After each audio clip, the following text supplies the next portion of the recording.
नभ नीर देत नील नीरद नगेच कैसे नाद करे सुनि नाक नाग करे नति है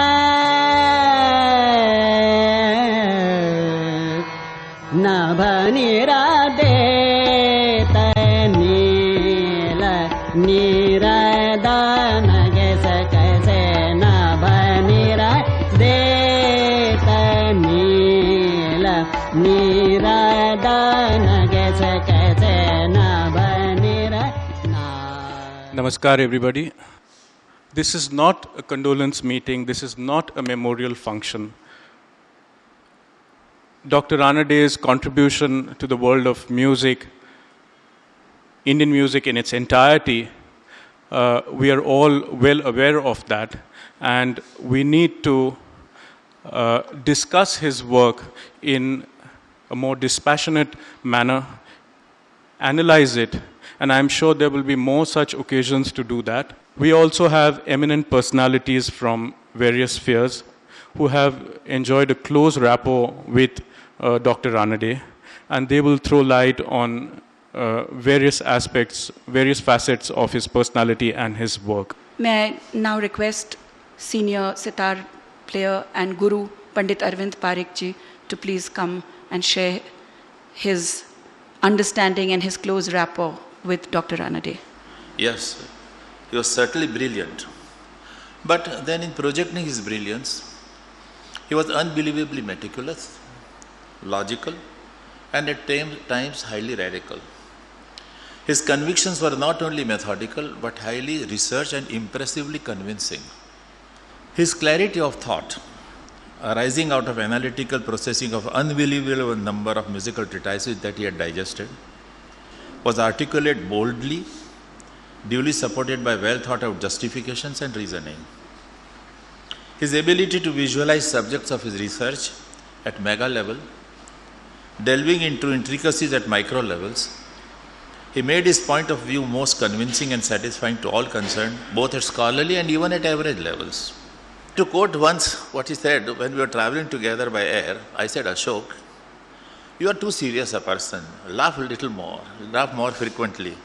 And he said, I make others laugh, isn't that enough? He was an affectionate friend. He was so fond of sweets generally, but his special was Mohan Thar. It was very painful, and it is very painful for me to remember all the wonderful times that I was privileged to spend with him.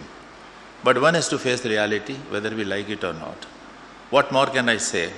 Ashok Ranaday's contribution to the world of art music, theatre and other forms of art like folk music, tribal music, devotional and religious music and so on will be remembered and followed by all concerned for many, many years to come. I would like to say and conclude my little speech, if you like, by quoting a phrase which he always mentioned before concluding his communications. Baki Anand.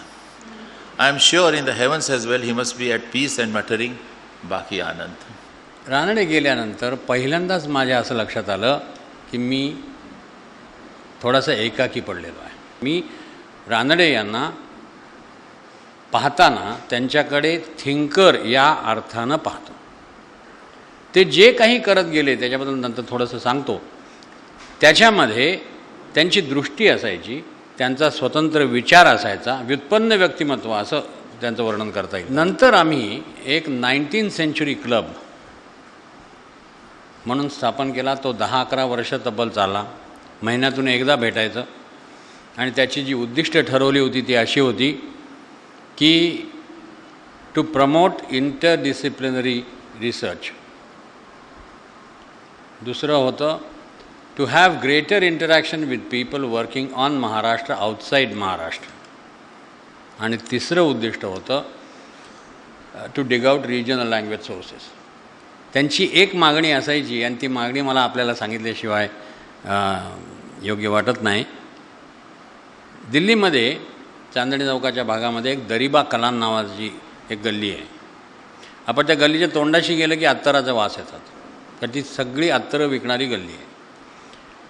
आणि दरवेळेला मी तिथे गेल्यानंतर रानड्यांची मागणी अशी असायची की प्रत्येक प्रकारचं अत्तर 10-10 ग्रॅम आणायचं. त्यामुळे मी अशा 10-12 बाटल्या अत्तर, तर तो माझ्याकडे असं बघायचा की हा काय करतोय, हा काय व्यवसाय करतोय का मुंबईला जाऊन.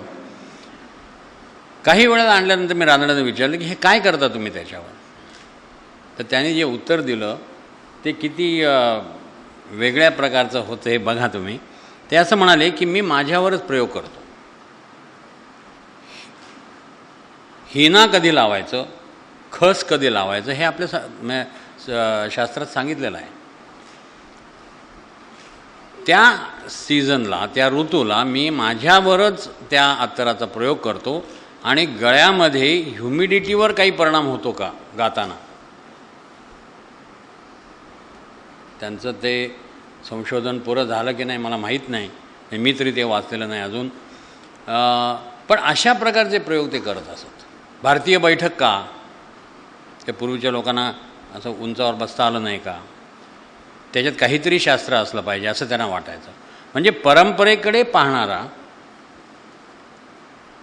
बंडखोर जरी असला विचारांनी, तरी परंपरेकडे पाहताना परंपरेमध्ये जे चांगलं आहे ते घेणारा आणि नवतेला नाकं न मुरडणारा.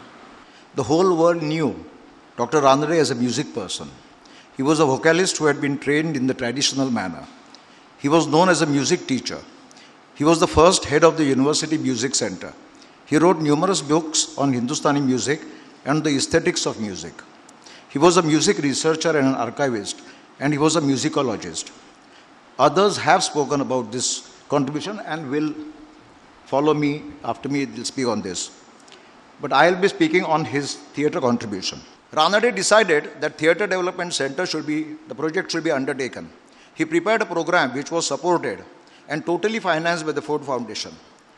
For many years, 10-12 years, completely financed by the Ford Foundation, not a single question asked, because his work was absolutely thorough.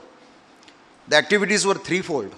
Data collection, documentation and archiving was one part. Theatre training was the second part. Publication and dissemination of information was the third part. ये जो listening session की जो पद्धति शुरू हो गई वो रानड़े साहब ने शुरू की है. और सबसे बड़ी उपलब्धि हमारे लिए ये है कि क्या होता था कि रिकॉर्ड कलेक्टर जमा करने वाला मतलब कबाड़ी वाला कहीं से कूड़ा कचरा उठाए घर में लाके, घर में भी हम लेके जाते थे चोरी छुपा के थैली में डाल के लेके जाते थे कि घर वाली पूछेगी कि कितना पैसा आज उड़ाया. लेकिन हम लोगों को थोड़ा मान सम्मान और प्रतिष्ठा जिन लोगों के कारण मिली उनमें से डॉक्टर रानड़े प्रमुख है. क्योंकि उनके कारण अभी घर वाले बोलते हैं हाँ रानड़े सर का फ़ोन आया था, उनको कुछ चाहिए. कि जो हम रिकॉर्ड कलेक्टर एक दूसरे से झगड़ते थे वो सब लोग उनके पास वो मटेरियल देने के लिए दौड़ते रहते. उतना उनका हम सबके ऊपर एक अधिकार था. एक बार उन्होंने मुझे कुछ कहा था पढ़ने के लिए. मैंने कहा मैं पढ़ नहीं पाई, मैं बहुत बिजी थी और फलाना और ठिकाना. ही सेड पर उसके बारे में सोच तो सकती थी ना. तो यही छोटी छोटी बातें हैं.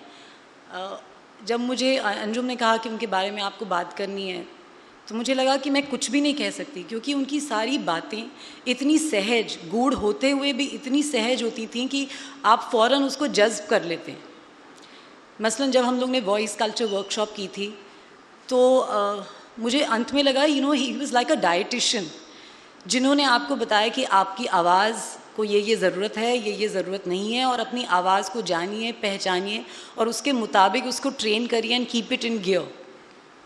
Once when I was very down for a host of professional and personal reasons, he told me a very simple fact. He said कि life is like a perforated piece of paper. When you close your eyes and you feel any paper, they all feel smooth and maybe soft. But it is the perforations that give it design, character and uniqueness. वो बात एक line थी सिर्फ, उसके बारे में मैं सालों तक सोचती आई हूँ. एंड इट्स जैसे एक घुट्टी उन्होंने मुझे पिलाई हो. तिन्ही घराण्यांच्या गुरूंकडून उत्तम तालीम मिळाल्यानंतर ते तत्वचिंतक असल्यामुळे प्रत्येक गोष्ट सखोल तपासून बघण्याची त्यांची सवय असल्यामुळे त्यांनी एक वेगळ्या पद्धतीची गायकी, स्वतंत्र गायकीच तयार केली. आणि प्रत्येक रागाची उकल करून देताना त्यातल्या वैशिष्ट्यपूर्ण बंदिशी, कारण अशा अनेक असंख्य बंदिशींचा संग्रह त्यांच्याकडे होता. सुमारे 254 रागाच्या 4500 बंदिशींचा संग्रह त्यांच्याकडे होता. त्या सगळ्याचं त्यांनी डॉक्युमेंटेशन केलं आहे. म्हणजे भातखंड्यांच्या नंतर केलेली ही सर्वोत्तम कामगिरी आहे असं म्हणायला हरकत नाही. नंद रागाची तालीम मला द्यायला सुरुवात केल्यानंतर मी त्यांना म्हटलं की ढोंडू बारे सय्या पुष्कळ वेळा ऐकलं, तर वेगळं वळण असलेला नंद सांगा. तेव्हा त्यांनी मला ए गोविंद बिन बजाय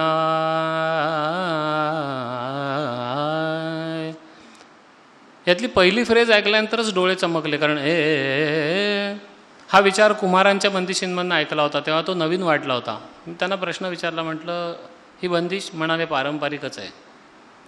परंपरा इतकी मोठी आहे, इतकी थोर आहे, किती हजारो वर्ष आहे. कलावंत थोडे दिवस असतात. We would like to end this session with a speech by Dr. Ranade at the felicitation ceremony that was held in Pune.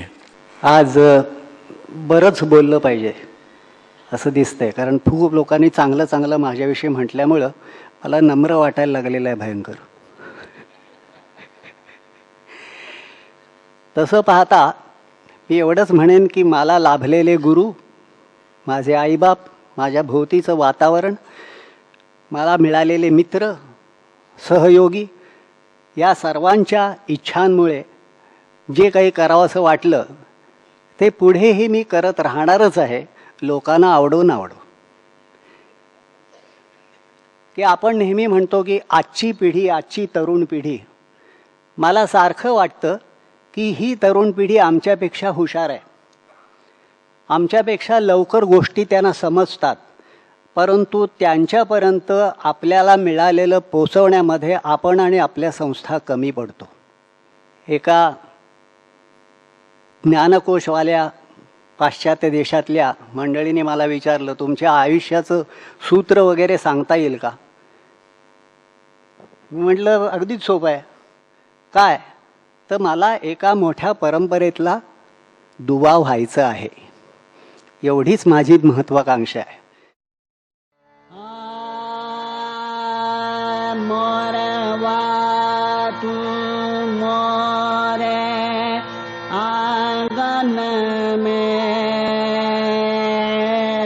Morwa Tu More,